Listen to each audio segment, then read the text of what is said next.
Дорогие телезрители, вот такие вот, если рыбки тут водятся, карась, ну там чуть ли не угорь, да, сам, и вот это.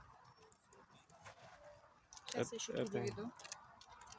Ну да, переведи.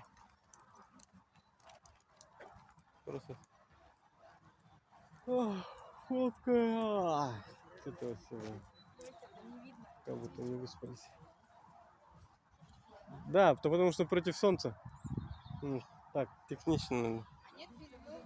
Байдарка — это общественный доступ для людей, имеющих разрешение любительской рыбалка удочкой. ПЗВ. Право на рыбалку. А, даже так? Ничего себе. Право на рыбалку нужно. Район Приазов, Каталиния, улов номер 408. Рыбный промысел возле ПЗВ номер 2. Угу. Разрешение. Рыбалку. На рыбалочку. Ой, собачечка. Столько видов пород собак. Ну, каких только собачек, вообще прям разновидностей.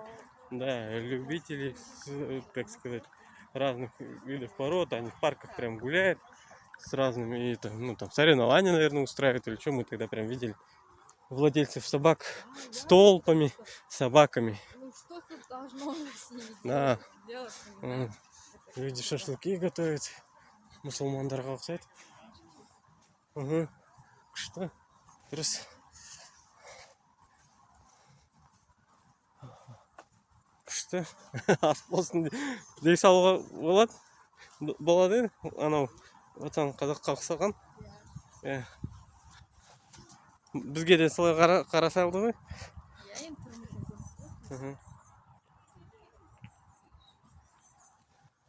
Я, короче, кісілер демалып жатыр.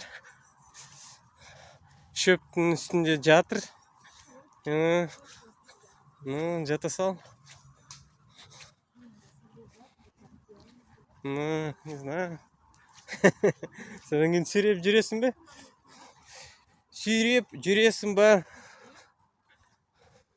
Одеялмен. На солнышке лежу деп дейсің ба? Да, вот так, да, можно, наверное, прийти и гамак. Вот так получается привязывать. Тут получается, да, люди, ну, видимо, физика такая. Просто берешь, привязываешь к двум деревьям гамак, и все, вот тебе и гамак. Вот, получается, тут таких очень много деревьев, которые между собой ты завязал, и все, и тебе готовый гамак. Вообще классно, да? Молодцы, прям, столько идей хороших. Лайфхаки, вокруг все, да? Имейте в виду, люди. Вот, для культурного хорошего отдыха принесли. Ну, наверное, гамаки такие продаются, готовые уже. Пришел, натянул между двумя прочными деревьями, вот тебе и гамак. Он по-любому выдержит, да, человека. Там не нужно не 4, а прям конкретно просто таких плотных дерева. Вот и все. Если свой гамак иметь, Угу. можно в любом